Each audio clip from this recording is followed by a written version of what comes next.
রান্না করে নিয়ে চলে আসছি আম চিকেন। এই রেসিপিটা কিন্তু অনেক মজা। আমি যেভাবে রান্না করেছি আপনারা যদি এভাবে রান্না করেন তাহলে একটু টক লাগবে না খেতে। আপনারা একবার হলেও বাসায় ট্রাই করুন।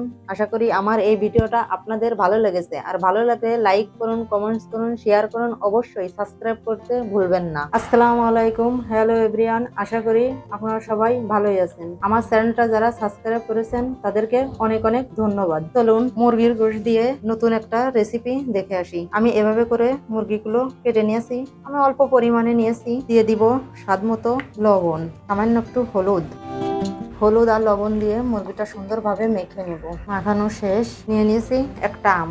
দেখেন একটা একটু হালকা লালচে লালচে হয়েছে। এভাবে করে আমি কেটে নিয়েছি, ধুয়ে পরিষ্কার করে। চলুন এই রেসিপিটা আমরা দেখে আসি। ফ্রাই প্যানে কিছুটা তেল দিয়ে দিয়েছি। তেল গরম হয়ে গেছে। যে মুরগির মাংসটা লবণ হলুদ মাখিয়ে রেখেছিলাম সেটা দিয়ে দিব।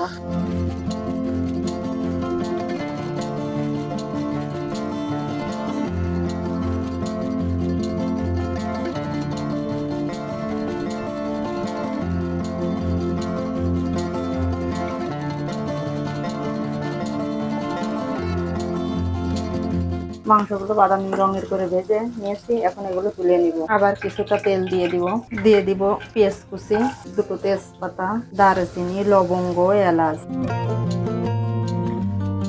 পেঁয়াজগুলো বাদামি এরকম হয়ে আসছে। আমি দিয়ে দেবো একটু পানি।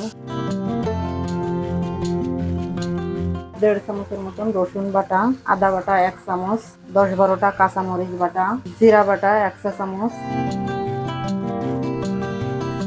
স্বাদ মতো লবণ, 1/2 চামচ হলুদের গুঁড়া, 1 চামচ ধনের গুঁড়া, 1 চামচ মরিচের গুঁড়া। মশলার থেকে তেল বেরিয়ে আসছে। এই পর্যায়ে দিয়ে দিব মুরগি যে ভেজে রেখেছিলাম। দিয়ে দিব টুকরো করা আম।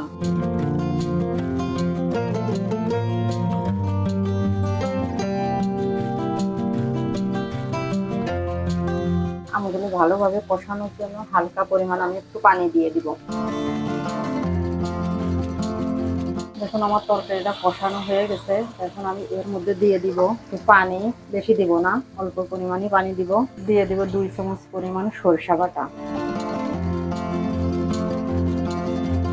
2 চামচ পরিমাণ চিনি। টেস্টটা অনেক গুণ বেড়ে যাবে।